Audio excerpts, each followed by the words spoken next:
Hi friends, అందరికీ నమస్తే. నేను మాన్కోట ప్రసాద్, మాన్కోట వ్లాగ్స్కి వెల్కమ్. ఈరోజు షూట్ ఏంటంటే భర్త కోసం భార్య పడే వేదనను ఒక పాట రూపంలో చెప్పాలనే ఆలోచనతోనే ఒక పాట రాసిన. సేకరణ ట్యూన్ తీసుకొని ఆ పాట ప్రభ పాడింది. మేమందరం ఇవాళ తిమ్మారెడ్డిపల్లికి షూటింగ్కి వచ్చినాము. ఈ పాటలో యాక్ట్ చేస్తున్న అందరికీ నమస్తే అండి. సో ఈ పాటని మీరందరూ ఆదరించాలి. సో చాలా సక్సెస్ చేయాలని మనసారా కోరుకుంటున్నాం. ఎందుకంటే ప్రతి ఆడపిల్ల జీవితంలో కష్టాలు అనేవి సో ఈ రోజులలో ఉండకపోవచ్చు, బట్ ఒకప్పుడు ఎంత కష్టాలు పడ్డారు, ఇప్పటికీ కూడా కొంతమంది చాలామంది ఫేస్ చేస్తున్నారు. సో అవన్నీ ఈ పాట రూపంలో మేము ముందుకు తీసుకొస్తున్నాం. ఆదరిస్తారని మనసారా కోరుకుంటున్నాం. ఇది ఆడపిల్ల పాట. ఆడపిల్ల కష్టాలకు సంబంధించి సో భర్త దూరంగా ఉండి ఇంట్లో కష్టాలు బాధలు సో అవన్నీ వాటి గురించి గల్ఫ్లో ఉన్నటువంటి భర్త కోసం పడే ఆవేదన ఈ పాట. ఓ సిన్న దూరో నా సిన్న దూరా, నీకు దూరా దేశాన ఎన్ని బాధలు దూరా. ఆ పాటే ఇప్పుడు షూట్ స్టార్ట్ అవుతుంది. దీనికి కెమెరామెన్ కమ్లీ, డైరెక్టర్ వచ్చి వేనన్న, నేను లిరిక్స్ రాసిన, ప్రభ పాడింది. తను యాక్టింగ్ చేస్తుంది, నేను కూడా చేస్తున్నా. మా బాబుగాడు కూడా యాక్టింగ్ చేస్తున్నాడు. కాబట్టి ఇది మాదే కారు కాబట్టి ఈ పాటను ఆదరించండి. ఇంకా నేను షూట్కి సంబంధించిన విషయాలు మొత్తం మీకు ఇంట్రెస్టింగ్గా చూపించడానికి ప్లాన్ చేస్తాను. అక్కడి నుంచి వీళ్ళందరూ సేఫ్గా తోలుకుంటూ వచ్చింది నేనే.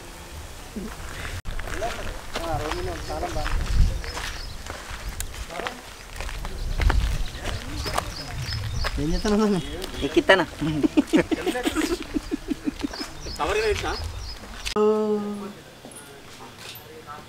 బ్లూటూత్ మోల్నే ఉంది. ఎన్ని వచ్చాయి?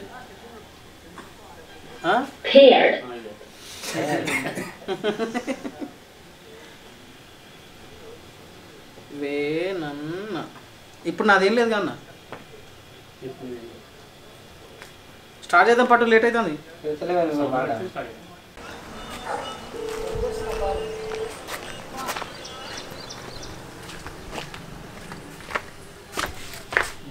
ఇవ్వరా శివాజీ సేకరణ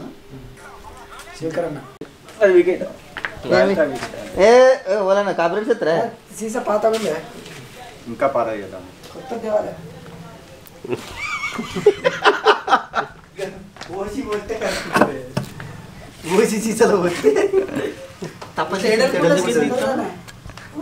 నేచురల్గా ఉంటుంది అని జర. ఇప్పుడు ఏదో ఇట్లా ఇంకా ఇప్పుడే స్టార్ట్ అయింది షూటింగ్.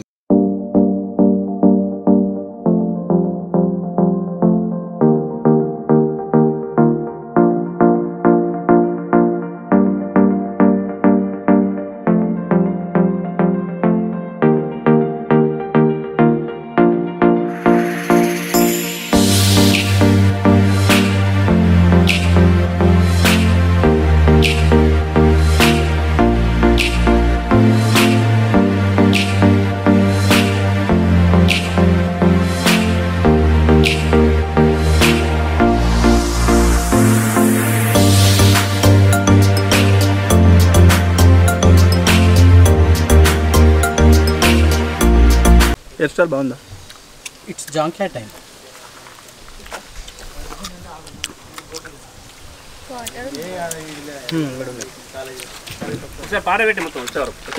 జాంక్యా తింటావా?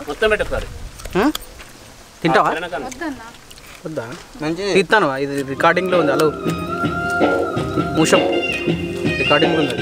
రికార్డింగ్ అవుతుంది ఆల్రెడీ.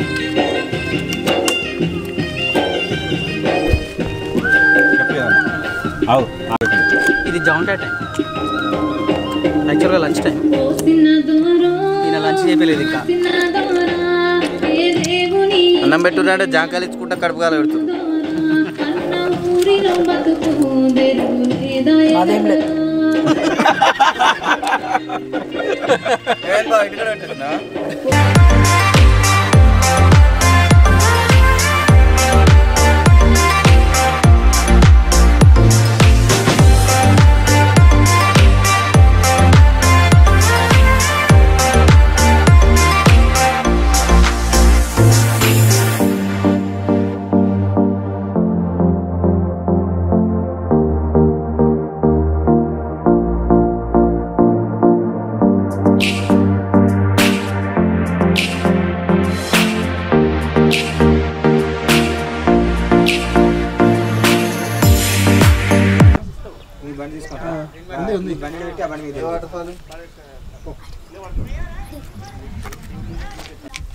ఓకే చెప్తాను ఒక్క నిమిషం ఆగు చెప్తా.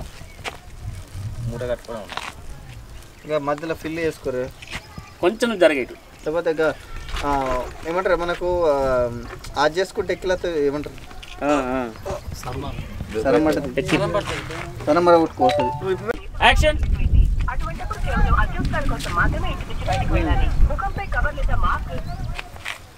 సరే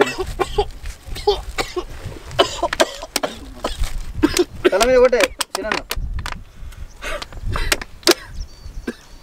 చాలు చాలు.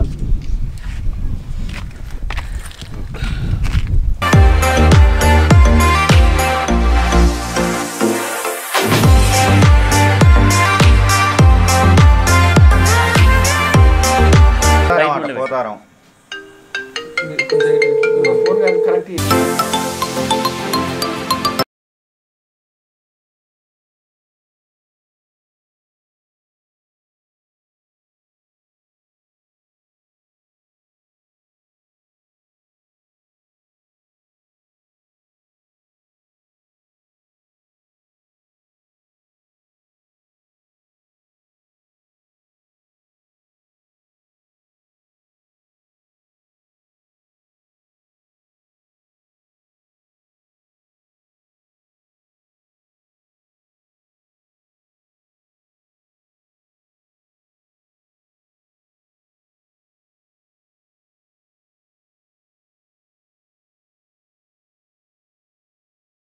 పెట్టేసుకున్నా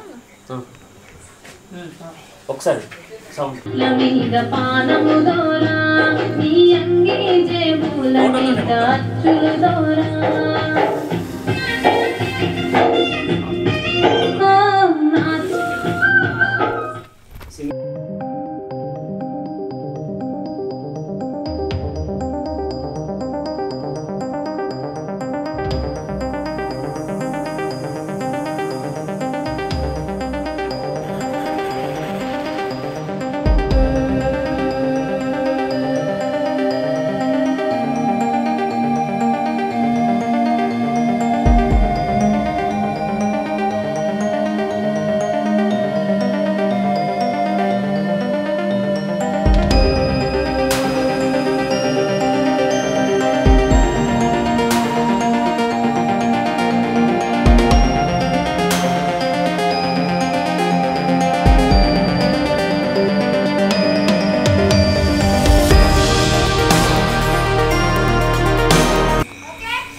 హాయ్ ఫ్రెండ్స్, ఈ పాట యాక్చువల్గా అంటే రికార్డింగ్ అయినప్పటి నుంచి ఎన్నోసార్లు విని అంటే ఈ పాటను ఖచ్చితంగా మంచిగా చేయాలి, బాగా సక్సెస్ చేయాలి అని నాకుండే. అంతలోనే ప్రసాద్ కూడా అన్న ఈ పాట మీరే డైరెక్షన్ చేయమని చెప్పిండు. సరే తమ్ముడు చేద్దామని చెప్పినాం. ఈరోజు విజయవంతంగా 100% సక్సెస్ఫుల్గా సాటిస్ఫాక్షన్గా వర్క్ అయితే పూర్తి చేసినాం. పాటను మీరు బాగా ఆదరిస్తారని అనుకుంటున్నాం. అలాగే ఈ పాట ప్రభా అనే అమ్మాయి ట్యూన్ ఇవ్వడం జరిగింది. మానుకుంట ప్రసాద్ రాసిండు. కళ్యాణ్ కూడా కొత్తగా ఫస్ట్ టైం నూతన పరిచయం అయినా అలా చేయకుండా నూతన అంటే కొత్త పరిచయం అని కాకుండా చాలా అద్భుతంగా చేసింది. ఇక మరి మా కమ్లీ గురించి చెప్పాల్సిన అవసరం లేదు. మా కెమెరామెన్గా మీకు అందరికీ సుపరిచితుడే. కమ్లీ కూడా చాలా అద్భుతమైన ఫ్రేమ్స్ పెట్టి బాగా అద్భుతంగా చేశాం. మీరందరూ ఆదరించి ఆశీర్వదించాలని కోరుతూ మీ గజ్వెల్ వేణు. ఫ్రెండ్స్, వేణన్న గురించి ఒక మాట చెప్తాను నేను. ఏంటంటే నాకు ఫస్ట్ నుంచి కొండంత అండ, చాలా మంచి సపోర్ట్ చేస్తుంటాడు. ఎన్ని పనులను ఉండని అన్న అంటే నాకు పెద్దగా దర్శకత్వం గురించి డైరెక్షన్ చేయడం దాని గురించి తెలియదు.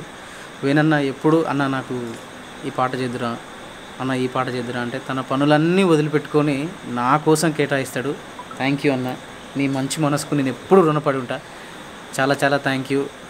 నాకు అంటే ఎన్నో పాటలకు అన్న సహాయం చేసిండు, సొంత తమ్ముని లెక్క చూసుకుంటాడు నన్ను. ఇంకో గొప్ప విషయం ఏంటంటే రేపు నేను ఎక్కడన్నా ఇల్లు కట్టుకొని ఊరికి పోతే అన్న పరిస్థితి ఏందో నాకు అర్థం కావట్లేదు. ఒక్కరోజు నేను స్టూడియోకి రాకపోతే ఫోన్ చేసి మరీ తిడతాడు, నువ్వు ఎందుకు రాలేదు స్టూడియోకి అని అడుగుతాడు. అంత మంచి వ్యక్తి అన్న నీ ఆశీర్వాదం నాకు ఎప్పటికీ ఉండాలి. తప్పకుండా మీ ఆశీర్వాదాలు మా పైన ఉండాలి, మా ఆశీర్వాదాలు మీ పైన ఎప్పటికీ ఉంటాయి. ఎందుకంటే కొంతమందికి అలా అటాచ్ అవుతారు, అది ఎందుకైతారో తెలియదు. కానీ ఇప్పటి వరకు మా జర్నీ కొనసాగుతూనే ఉంది, ఇటు కూడా కొనసాగాలని, తమ్ముడు మంచి మంచి యాక్టింగ్ చేయాలని, మంచి మంచి పాటలు రాయాలని మనస్ఫూర్తిగా ఎప్పుడు కోరుకుంటాను. చెప్పు కళ్యాణి, ఈ పాటలో అంటే ఈ పాట నువ్వు చేసినావు కదా, నీ ఫీలింగ్ ఏదో? అంటే ఫస్ట్ ఎక్స్పీరియన్స్ అని కాదు, నాకు అసలు టీమ్ సపోర్ట్ అంటూ ఫస్ట్ నేను దానికే చాలా థ్యాంక్ యూ. అంటే మొత్తం నాకు టీమ్ సపోర్ట్ చాలా ఉంది. ఫస్ట్ ఎక్స్పీరియన్స్ లాగా అనిపించలేదు, చాలా మంచి పాటతో రాబోతున్నా. అసలు నేను ఎక్స్పెక్ట్ కూడా చేయలేదు. సో ఫస్ట్ సాంగ్, ఇంత మంచి సాంగ్ నాకు ఇవ్వడం అనేది నా అదృష్టం నిజంగా. సో అంత మంచి పాటని మేము ముందుకు మన మాన్కోట్ ప్రసాద్ అన్న రాశారు. సో మీకు అందరికీ తెలిసిన సింగర్ ప్రభా గారు పాడారు. సో మన గజ్వేల్ వేణన్న గారు డైరెక్షన్లో మేము ముందుకు రాబోతుంది. సో మీరందరూ ఆదరించాలి, సపోర్ట్ చేయండి. ఎందుకంటే కొత్త వాళ్ళకి మనకు సపోర్ట్, మన వంతు సపోర్ట్ మీరిస్తే నేను కూడా చాలా హ్యాపీగా చేయగలుగుతా. అండ్ టీమ్ సపోర్ట్ అయితే నిజంగా చాలా సపోర్టు. ఎందుకంటే ఎక్కడైనా కొంచెం తడబడ్డా కూడా లేదు అన్నట్టు, వాళ్ళు పర్లేదు నీకు ఎంత టైం తీసుకొని అయినా చేయన్నట్లు అట్లా సపోర్ట్ ఇచ్చారు. So thank you so much. So ఇంత మంచి పాటని అందరూ ఆదరిస్తారని మనస్ఫూర్తిగా కోరుకుంటున్నా. Thank you so much. కమ్లీ వాడు ఇచ్చేది ఉంటేనేమో అందరికీ నమస్తే. ఫీలింగ్ ఏంది? సినిమా చాలా గల్ఫ్ పాటలు అంతకుముందు కూడా తీసిన, కానీ ఇది కొంచెం డిఫరెంట్ ఉంది. అన్న లిరిక్స్ బాగా రాసిండు, మ్యూజిక్ బాగుంది, దర్శకత్వానికి కూడా అన్న మన దగ్గరుండి చూసుకున్నాడు వేణన్న. మొత్తం మీద అనుకున్న దానికంటే చాలా బాగా వచ్చింది, చాలా హ్యాపీ. నైట్ కూడా కొన్ని షాట్లు పడ్డాయి, ఇంకా హ్యాపీ. టీం మొత్తం అనుకుని మంచి హార్డ్ వర్క్ చేసిర్రు. And all the best. Friends, ఒక మాట చెప్పాలి ఏంటంటే, ఈ పాటకు ప్రోగ్రామింగ్ చేసింది నవీన్ సాంబారి అన్న, చాలా అద్భుతంగా చేసిండు. అట్లనే దీనికి రిథమ్స్ అందించింది గణేష్ అన్న, టేప్స్ గణేష్ అన్న. గణేష్ అన్న గురించి మీకు చెప్పాల్సిన అవసరం ఏం లేదు, అద్భుతమైన హ్యాండ్ అన్నది. చాలా బాగా వచ్చింది పాట. అంటే బాగా వచ్చింది కాబట్టి ఇంత కాన్ఫిడెంట్తో చెప్తున్నాం మేము. వినండి, ఆదరించండి. మీకు కండ్లకు కట్టినట్టు గల్ఫ్లో మన వాళ్ళు పడుతున్న బాధను, వాళ్ళు పడే బాధను, ఇక్కడున్నటువంటి వాళ్ళ ఫ్యామిలీ ఎంత బాధపడుతుందో చూపించడానికి ప్రయత్నం చేసినాం. మళ్ళొక్కసారి చెప్తున్నా, ఈ పాటను ఆదరించండి. Thank you.